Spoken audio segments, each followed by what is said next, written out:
because you're here with us now. Yeah, and we're being told that Akopian, and I don't know if I'm pronouncing that one. Yeah, correct, you're doing fine. Yeah. Used to actually coach both Al-Modiaki, Grandmaster Al-Modiaki, the strongest player from Qatar, and the organizer of this wonderful tournament, and his wife Zhu Chen, former women's world champion, I believe. I think so. Yeah, I think so. So yeah, very strong player, and also a very theoretically competent player. He's been working on chess for a very long time, and always was, I think, not averse to doing a lot of work at home. Right. So the fact that I do have to say, I'm quite surprised to see him at this rating. I always pictured him as one of the high 2600s to look forward to in theory. And I see that he's. But I don't think he's playing as actively as he used to. I have a feeling that he maybe is doing some coaching, and just generally he is not as active as a player as he used to be. But he is still very strong and very booked up. And as you can see, we are an hour into the round, and they've played 17 moves of heavy theory in the Slav. This is the position, I mean, this is a well-known position, sort of the starting position of the classical Slav. You can play e6, a6, and d takes c4, which perhaps is the most common move here, a4, bishop f5, knight e5. And they used to play almost exclusively e6 here, I think. Yes. And then lots of various variations starting from here became popular, although I think even in the match between Alekhine and Öve, already they saw this variation. This variation has been played. Queen c7, g3, e5, takes, bishop f4, knight fd7, bishop g2, and they used to play g5 immediately here, and I think this variation is very heavily connected with the games and the work done by Alexander Morozevich. Yes, absolutely. Who was the pioneer of the somewhat crazy-looking move g7, g5 here. I think he started doing that in the late 90s, and due to his games, a lot of very strong players played this as well. But Vladimir played f6 here, which I think was the classical approach.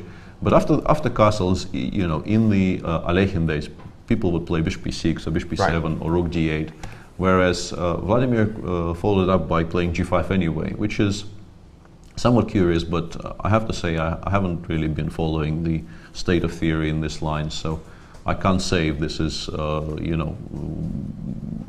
the way they do it these days or reasonably rare. Well, I'll figure it out for you, but I actually don't have a lot of expertise in this variation either. One thing it does avoid, and I think perhaps the reason they do it in this fashion, is that after the immediate g5, white, for instance, can take on e5 with the bishop and follow it up by playing queen d4, f6, and maybe, I think knight e3 here is one of the main moves.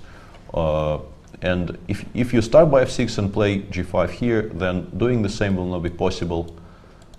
Because after queen d4, obviously the knight is not hanging, so it makes very little sense for white to do it. Which is perhaps why Wesley took on e5 with the knight, g takes f4, knight d7, queen takes d7. Also a very thematic thing in this variation. Black is, in most cases, completely unafraid to lose at least one pawn on the king side if he can get into an endgame of some sort where his two bishops against the bishop and knight. It's such an unusual phrase. You're not afraid of losing a pawn in order to get into an endgame. Yeah, but it works in this case. In this line, it is very much the theme, and you will see it, I think, later in the game as well, because after queen takes d7, white completely ignored the f4 pawn. Opening up the g file for the rook doesn't seem particularly attractive. He went a5, creating a huge positional threat of a6.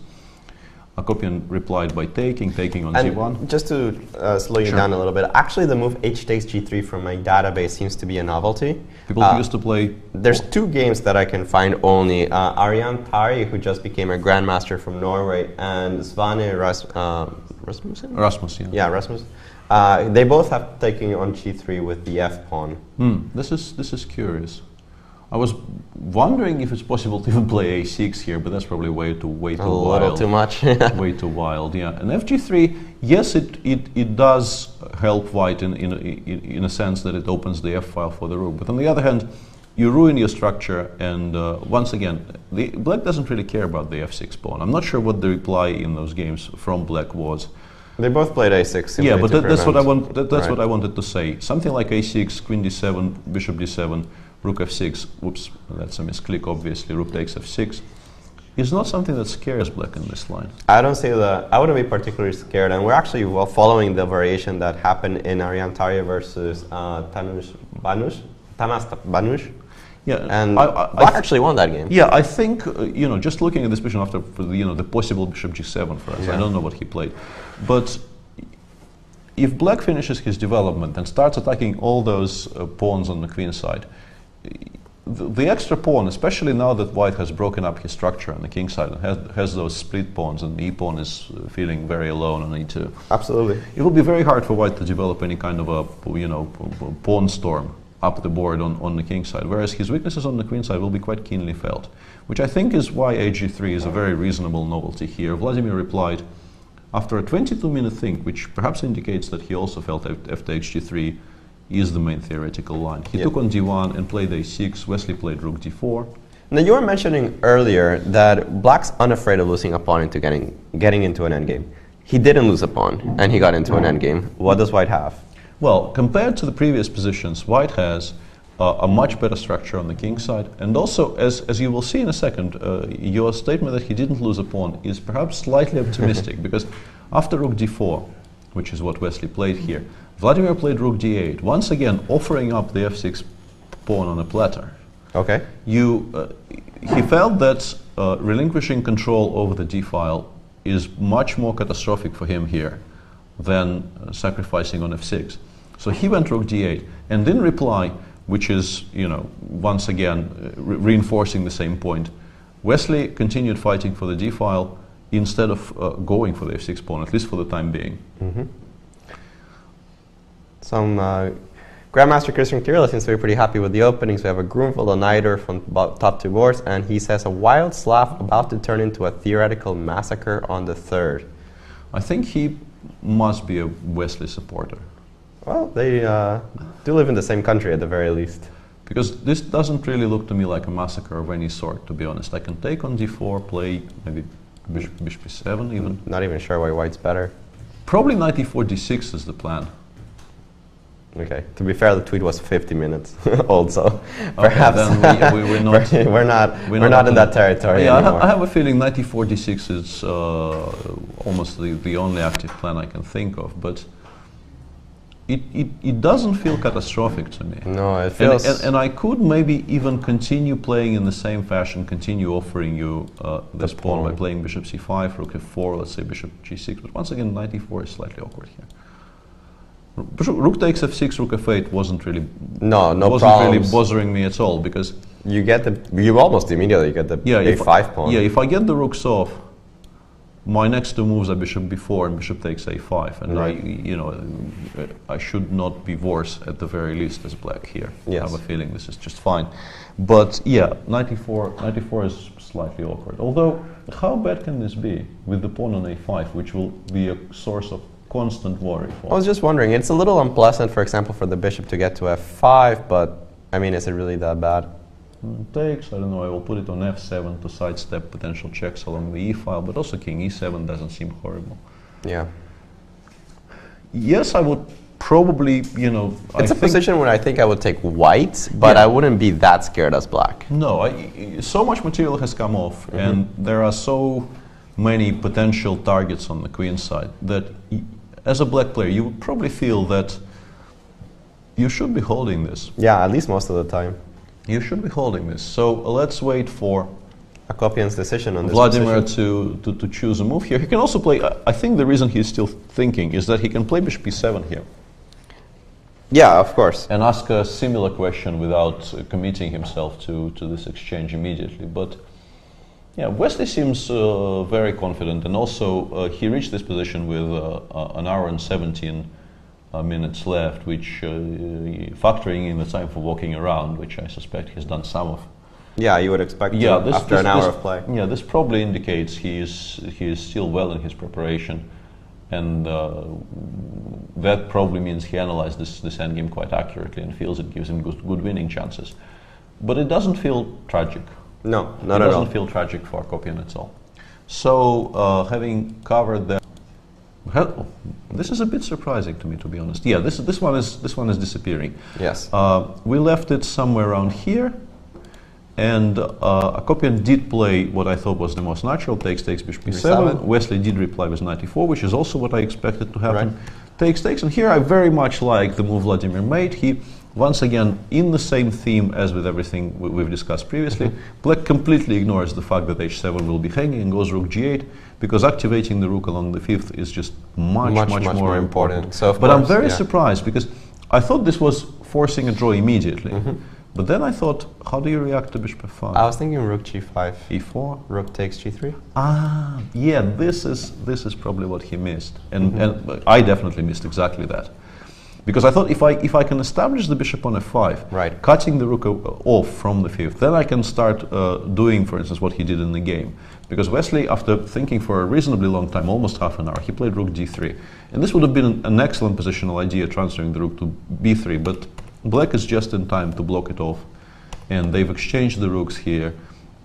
And, I mean, this should be a draw. A comfortable draw, I would think. Yeah, you would think so. Although, I mean, technically, White's the one pressing. In this position, it will be difficult for Black to create a passed pawn on the queen side, whereas on the king side it is now 3 against 1.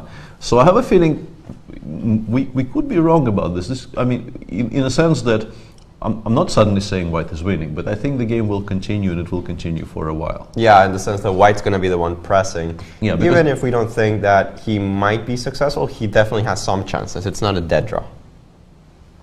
No, if you somehow manage, let's say, to exchange the e-pawn for the f-pawn, right, you're very possibly winning. No, absolutely. The problem will be actually accomplishing And this. just to once again demonstrate, creating any kind of a passed pawn on the queen side will be incredibly difficult, because pushing c5 here runs into the problem that b5 will be hanging, and if you play b4,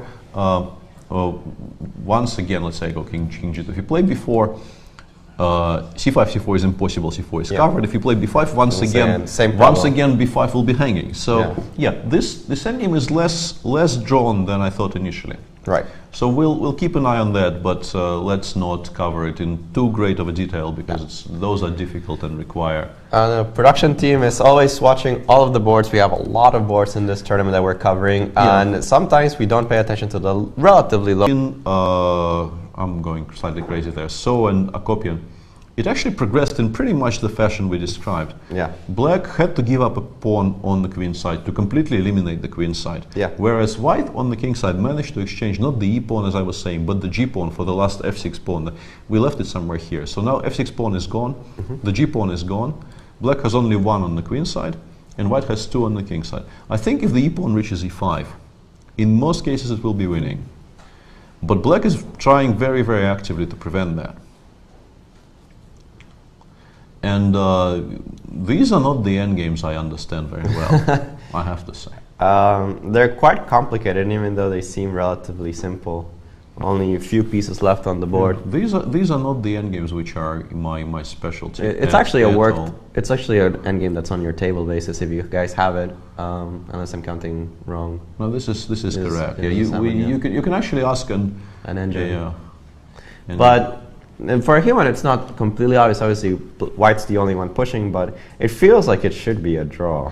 Yeah, it does feel that with the king on c5 ready to attack the pawns from the side, it should be possible to hold this, but it's not much fun. And also, it's very easy to make a mistake somewhere, allows some improvement from White, and then it suddenly becomes very difficult to hold. So we'll keep an eye on this, but once again, trying to actually come up with an answer in an endgame like this, if you don't actually know the answer, is very, very difficult in real time, and would require us, going into too much detail I think, for this broadcast. So, the game which perhaps has the it's the highest board which we haven't covered yet, and Wesley ended up winning this opposite color bishop ending against Vladimir Akopian. We actually left it at the endgame, at the opposite color bishop ending. Yeah, but that after I've spoken to Magnus on air, we started looking at various games, and he suggested something. I was praising the move rook g5 here, and he said he was very surprised Akopian actually went for this.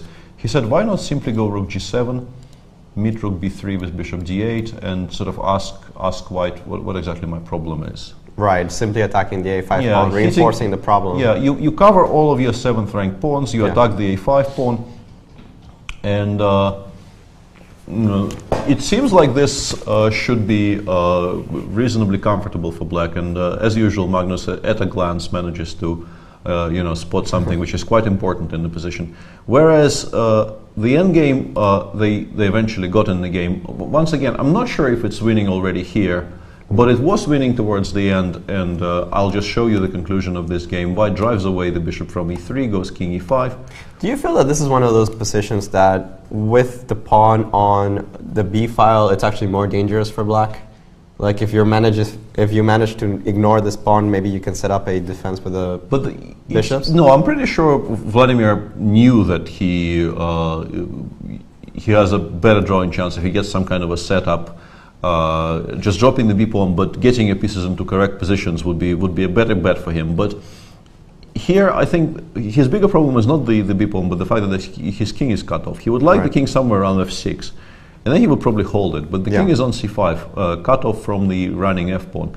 And in the game, White lured the king further and then started pushing the f pawn. And somewhere around here, Vladimir resigned because I guess his one drawing chance here would be if he went king e3 and Wesley allowed king f4. This might now be perhaps somewhat difficult to win, although maybe not. Maybe king f6 is still winning. Yeah. I can also pick up the bishop. I'm not in time. Oh no, you can just go king 7, king 8. Yeah, I'm going slightly mad. And anyway, I think after king e3, you can also go king f5 and just start running with the e pawn, which should also be perfectly sufficient for the win. Right. And somewhere around here, Vladimir resigns. So Wesley